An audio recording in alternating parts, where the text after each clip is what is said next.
Muy buenos días, queridos amigos y amigas que nos acompañan cada martes y cada jueves en este estudio, en este ahondar, reflexionar sobre la palabra de Dios. Continuamos en este jueves 20 de noviembre, se acabó el año, eh, estudiando el libro de el profeta Isaías. El día de hoy sobre el capítulo 25, una continuación hilada de lo que veíamos en nuestra reunión próxima anterior en el capítulo 24, donde veíamos esa condenación sobre la tierra. Veíamos que era llamado por algunos el, el Apocalipsis de Isaías, una, una historia que no trataba el juicio de Dios sobre la tierra de una manera cruda, escalofriante, decíamos, eh, parecía un libreto de una película de terror.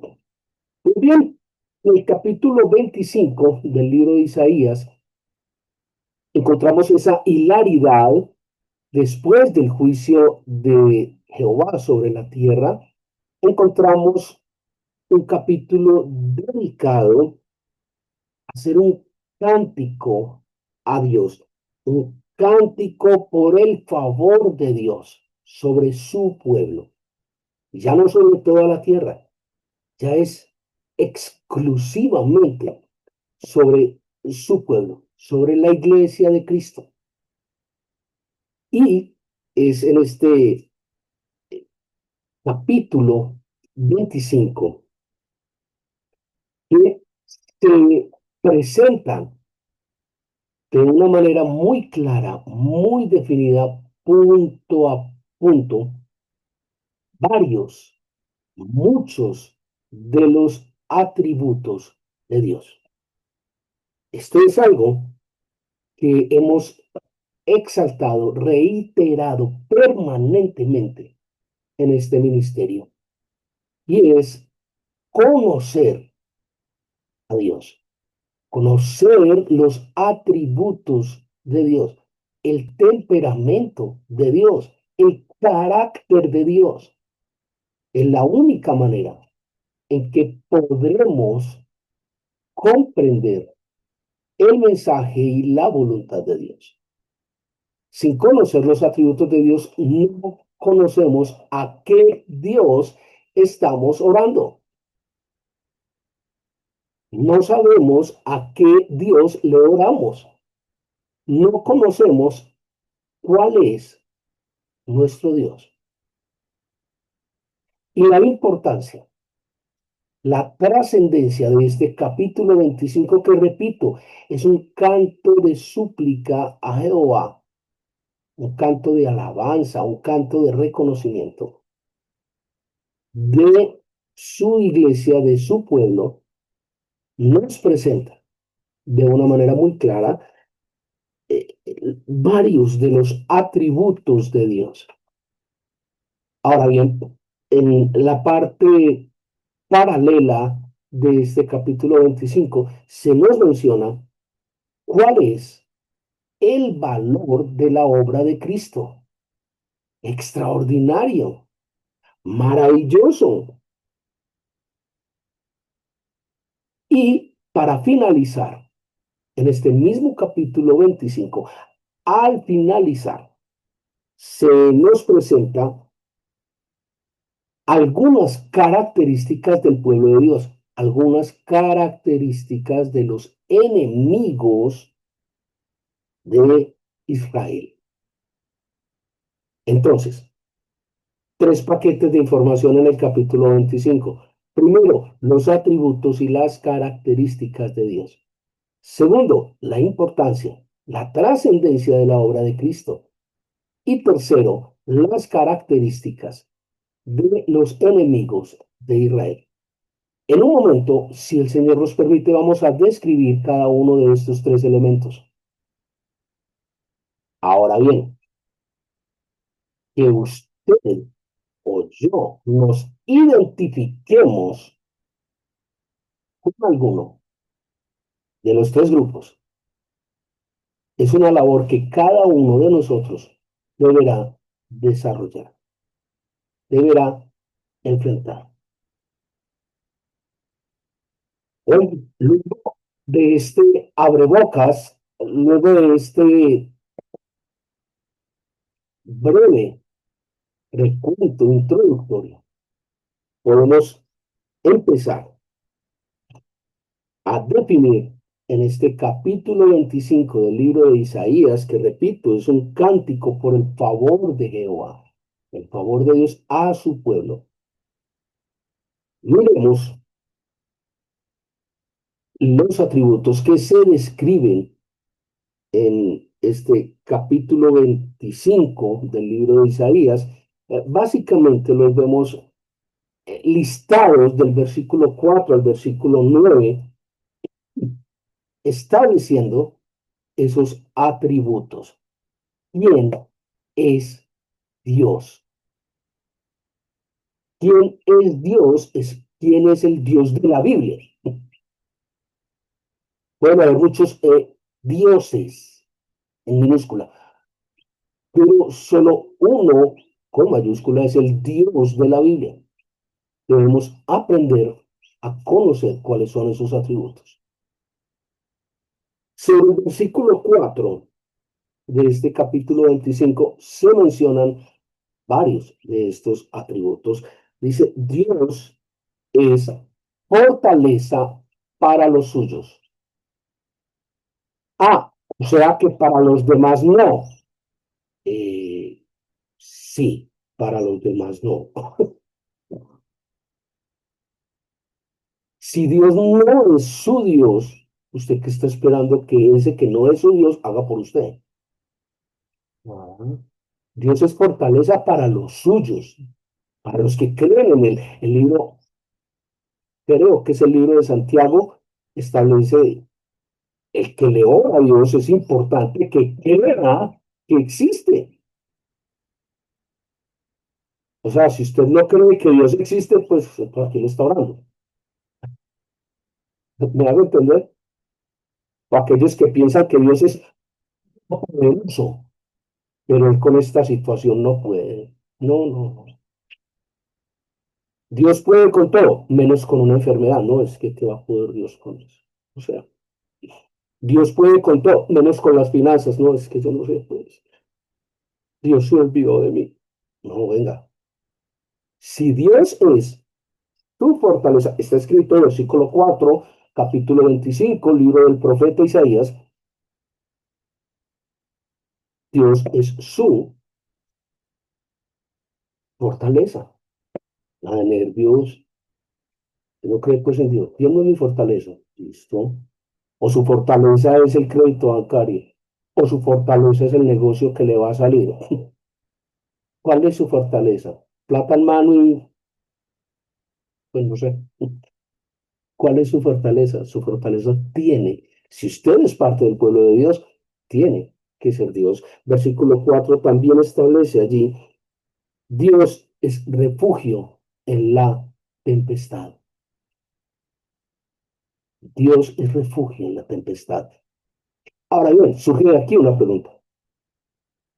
¿Dónde, en qué, de qué manera usted en la tempestad se refugia? Buen punto. Usted se refugia en el trabajo, se refugia en los libros, se refugia en el alcohol, en la droga, se refugia en la televisión. Ah, se refugia en el celular, típico. Se refugia en el sexo.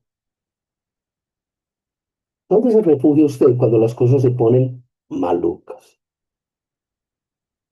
Dios dice que Dios es mi refugio en la tormenta. Ore, clame a Dios, humíllese ante Dios. Decíamos que si yo creo que Dios es todopoderoso, Dios es todopoderoso, todo lo puede.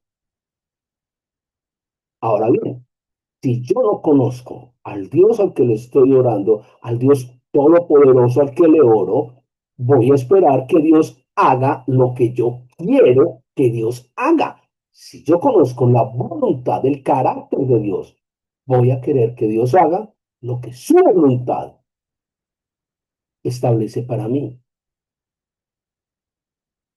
¿Ve el conflicto que eso nos genera? Tremendo. Allí, continuando en el versículo 4 de este capítulo 25, dice, Dios es sombra contra el calor. Dios me protege del calor. Recordemos que las tierras donde se desarrolla toda la historia bíblica están rodeadas de desiertos. Y el desierto produce un sol y un calor calcinante.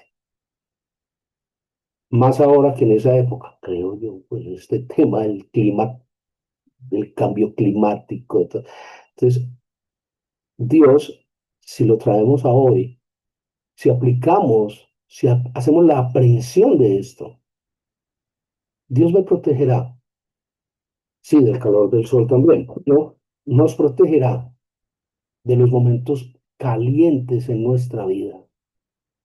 Dios me protegerá de ellos, llamando por caliente desde cualquier punto de vista. Llámese ira, llámese lujuria, llámese presión laboral, llámese presión afectiva, llámese como se quiera. Como dice la canción de Loverboy, el calor del momento. No solo hace referencia al calor del desierto, sino interesante, muy bonito. Hace referencia a que Dios me protegerá en momentos en que yo esté acalorado. A mí personalmente, con mi temperamento, me ha dado mucha dificultad esto. Pero ¿quién si le pide a Dios que me conceda paciencia, va a mover su dedo y a decir, paciente? Claro, Dios me va a exponer a situaciones en las que yo tenga que desarrollar la paciencia. ¿Qué creen que hará Dios?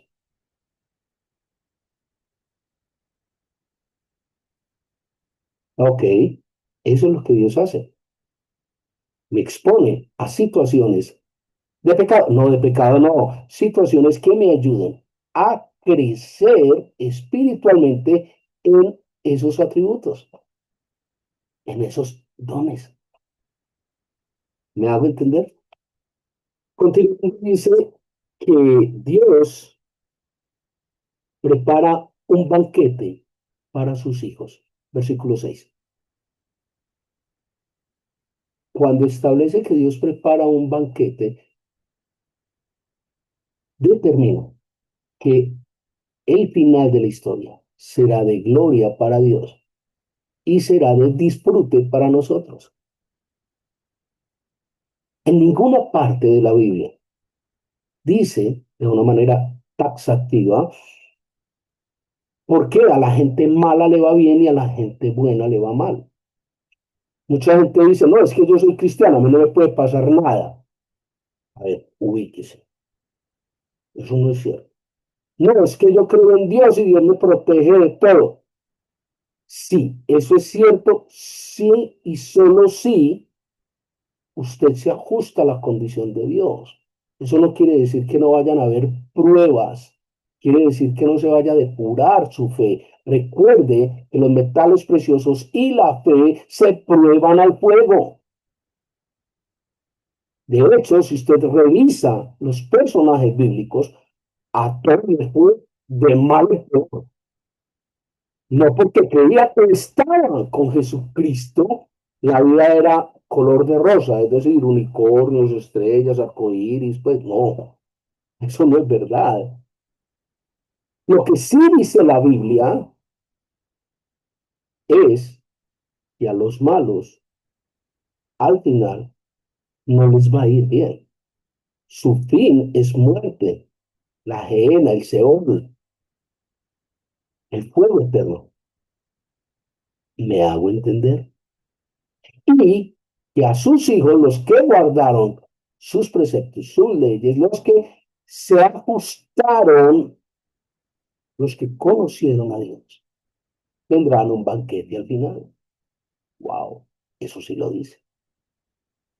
¿Me hago entender con este planteamiento? Ok, muy bien. Dice allí, Dios es victoria y da victoria sobre la muerte. Versículo 8. Se ratifica lo que acabamos de establecer. Cuando estamos en Cristo, no hay muerte. Todos los que son creyentes son inmortales, pues según vos. La Biblia, cuando establece la muerte o la vida, habla de la vida espiritual y de la muerte espiritual. Recuerde el libro de Romanos. La paga del pecado es muerte. Repito, no quiere decir que si yo cometo un pecado, entonces me da un infarto y me muero. No. Pues de hecho el mundo está lleno de pecados, lleno de pecadores y la gente sigue viviendo. ¿Por qué? Porque es la vida carnal. Pero espiritualmente ya están muertos, se ha roto el vínculo con Dios. Recuerde cuando allí en el Evangelio Jesucristo dijo, he venido para que tengáis vida y vida en abundancia. Yo soy el camino, la verdad y la vida, vida espiritual. Dios me da la fortaleza de tener vida eterna espiritual. La vida carnal es momentánea, es pasajera, un ratico. Como dice la canción, la vida es un momentico y no más. Listo. Otro de los atributos de Dios tiene la potestad de dar vida eterna. Versículo 8 dice, Dios enjuga toda lágrima. Mire lo que está diciendo. No está diciendo que el que está con Dios no va a llorar. No, eso no es lo que dice. Es más, acercarse y caminarle a las cosas de Dios duele. Duele y duele mucho. Ay, entonces, valiente gracia. Claro que tiene gracia. Porque es Dios quien va a limpiar mis lágrimas. Y al final me dará un banquete. ¿Ve la diferencia? Al que no cree en Dios, al que no está con Dios, al que no conoce los atributos de Dios, cuando llore, no habrá quien limpie sus lágrimas. Y habrá banquete al final. ¿Ve la diferencia? ¿Comprende la diferencia del planteamiento? Ok, muy bien. Dice, Dios quita toda injuria y vergüenza. Bíblicamente, y no deberíamos pecar, no deberíamos. Jesucristo dice en el Evangelio, mas vosotros sed perfectos, como perfecto es vuestro Padre. El libro de Santiago dice, hijitos míos, no pequéis, pero si de pronto, eventualmente, accidentalmente, alguien peca, abogado tenemos ante el Padre. Y ese abogado es Cristo, Él murió por mí. Ese es mi credencial. ¿Me hago entender? ¿Y qué es lo que dice aquí? Quita toda vergüenza, toda injuria de mí. Pero no lo quita porque el que reza y peca importa. O no lo quita porque es que yo soy hijo de Dios y la salvación no se pierde. Vamos por partes. No es lo que dice. Lo que hace es que cuando yo me presento sucio, en pecado, con vergüenza,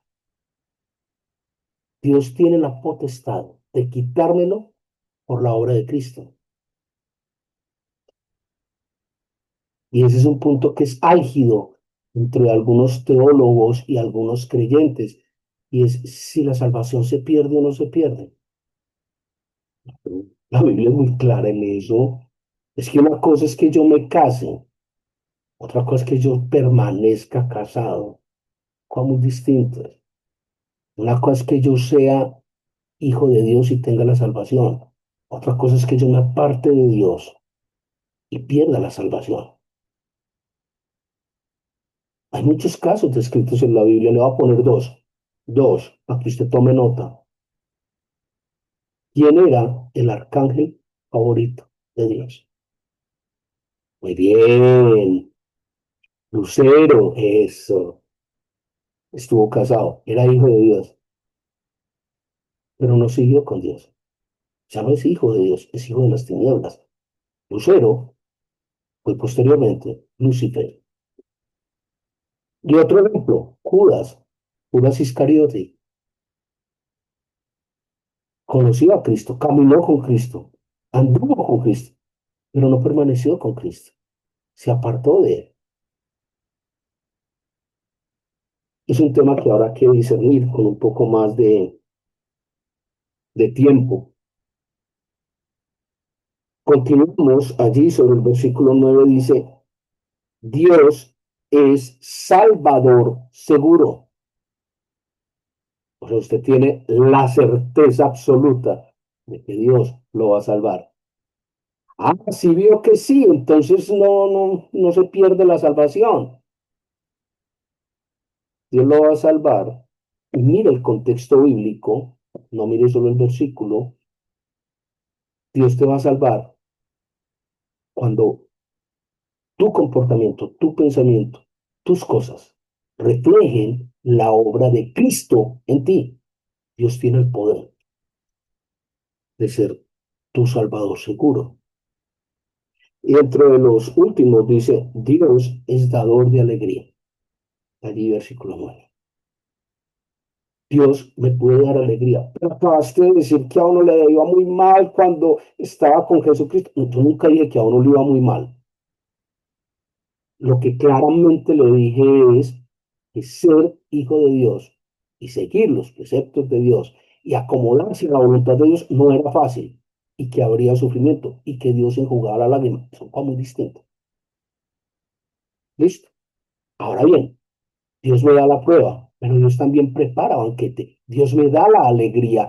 Recuerda lo que establece allí en el Nuevo Testamento, la Biblia, de que Dios nos provee la paz que sobrepasa todo entendimiento. ¿Lo cogió? Es decir, Dios va a proveer el bienestar a mi vida. ¿Y cómo lo va a proveer? A través de la alegría. ¿Y cómo a través de la alegría? Dándome paz, esa que sobrepasa todo entendimiento. Hay gente que dice, ¿cómo es posible vos ante esta situación y estás tan tranquilo? Sí, claro, yo confío en Dios. ¿Cuál es el problema? No estoy desconociendo la situación. No estoy siendo irresponsable ante la situación, pero estoy tranquilo. Pues como diría el montañero, haré lo que pude. O como dicen los gringos, I did what I could. ¿Me hago entender? Esos son atributos de Dios. Ahora bien, el segundo elemento, ¿cuál es la trascendencia? ¿Cuál es la importancia? ¿Cuál es el valor de la obra de Cristo? ¿Por qué es eso lo realmente importante de todo el proceso? Dice allí en el capítulo 25, Cristo es la roca viva. Versículo 4. Pero me dijiste pues que el versículo 4 decía otra cosa. Le ruego el favor, lea el capítulo para que pueda comprenderlo. No se limite a escuchar esta grabación. Vaya, indague, escudriñe su Biblia. No vaya a ser que alguien diga es que esa Biblia está arreglada. Con cualquier Biblia, que sea pues de sana doctrina, una Reina Valera, una Nácar Colunga, una Over Cantera, una Cantera Iglesias, la que quiera. Dios habla hoy, la Guadalupana, Nueva Versión Internacional, la Biblia de las Américas, cójala y léase el capítulo 25 del libro de Isaías y vaya al versículo para ver qué dice. Entonces, dentro de ese versículo 4 del capítulo 25 del libro de Isaías, dice, además, que Cristo es la roca viva.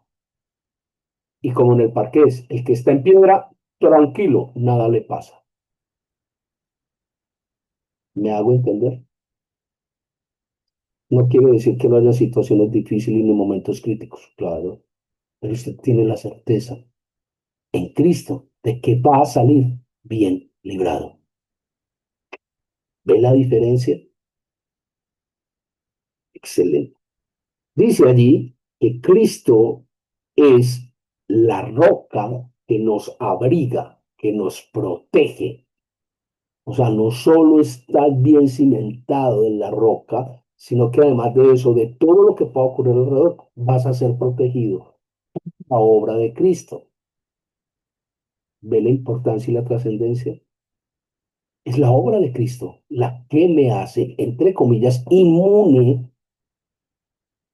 al daño. ¿Vio? Sí.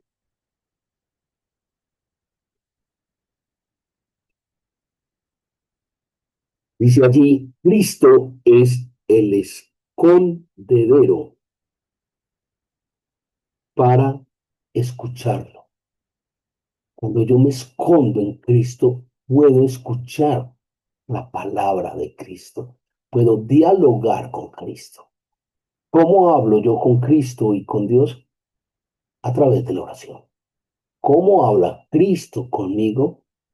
Hay varias maneras, pero la más simple de todas es a través de su palabra, la Biblia. Cuando yo me enroco, cuando yo me envuelvo en Cristo, puedo escuchar, puedo dialogar con Él. Acuérdese, ¿a quién oramos? A Dios.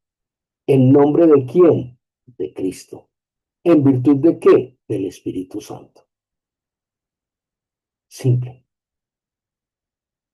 Simple no quiere decir fácil. Dice allí, Cristo es el abrigo seguro. Habla de protección por todas partes. Estoy blindado por todas partes. ¿Por qué? Por la obra de Cristo. Lo que Él hizo es lo que garantiza mi bienestar. No es por lo que hizo San Mateo, ni San Lucas, ni San Bartolomeo, ni San Pedro, ni lo que hizo María, ni lo que hizo la Virgen, ni lo que hizo... No, lo que hizo Cristo, lo que generó mi seguro. Cristo es el que intercede por mí, nadie más. María no intercede por mí. Los hermanos pueden orar por mí, pero el único que intercede ante Dios por mí es Cristo. Abogado tenemos, repito, del libro de Santiago. ¿Listo? Muy bien. Dice allí que Cristo es la protección en la tempestad. Claro, ya lo habíamos explicado entre los atributos de Dios. De manera que, así como se establece, me viene a la mente el Salmo 32, que también de igual manera exalta esa labor de Cristo, de que Cristo es ese abrigo, esa protección segura que garantiza que nada ocurrirá. Interesante, fantástico, extraordinario. Ahora bien, eh, se plantea allí las características de los enemigos de Israel. ¿Quiénes son los que atentan contra Israel? ¿Quiénes son los que destruyen Israel? ¿Y cuál es el problema de Israel? Es el pueblo de Dios.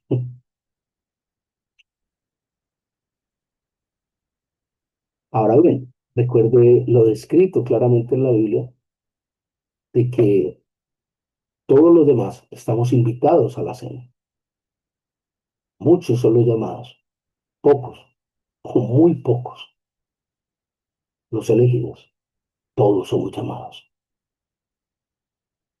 Dice allí en el versículo 2 que los enemigos de Israel son extraños a Israel. Son extraños. ¿Vos quién sos? ¿Me hago entender? Otra característica es que son terribles. O sea, de plano, y esto lo anexo yo, gente mala. Esos no son de Israel. Esos no son del pueblo de Dios. Esos no son la iglesia de Cristo. La gente mala no lo puede hacer. Por eso el Dios, entre comillas, de los malos, no es el mismo Dios de la Biblia. No tiene mucho sentido encomendarse a Dios para coronar la droga en otro país o para coronar un homicidio o un robo. Dios no es el Dios de la Biblia.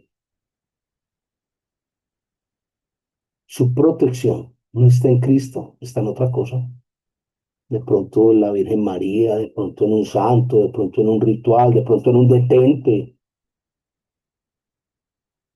pero no está en Dios. Y no es la obra de Cristo. Cuidado, ojo. Dice allí que otra de las características de los enemigos de Israel es que son violentos, agresivos. Uh, son violentos y agresivos. No voy a hacer comentarios sobre conducir en Medellín o en Bogotá. Pues, ¿cuántos de esos serán hijos de Dios? No creo, pero hágale. Dice que una de las características de los enemigos de Israel, del pueblo de Dios, es que son extranjeros. O no son de aquí. Puede que seas de otra parte, desde donde vos quieras, pero vos no sos de aquí. Por último, dice que son tiranos. Repito, características de los enemigos de Israel. Son extraños, terribles, violentos, extranjeros, tiranos. ¿Con cuál de estas características se identifica usted? ¿Usted es tirano? Quizás no con los demás, con usted mismo.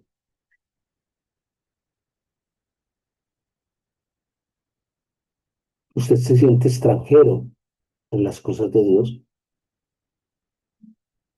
Usted escudriña la palabra de Dios, la estudia o se limita a un video de cuando en vez o escucha prédicas de cuando en vez. Usted se sumerge en la palabra de Dios.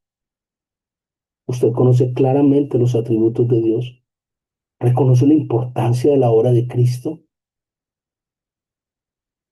Eso es algo que usted, bueno, o yo, pues, pero es algo que usted y solo usted podrá responder. Que el Señor les guarde, que tengan un buen tiempo.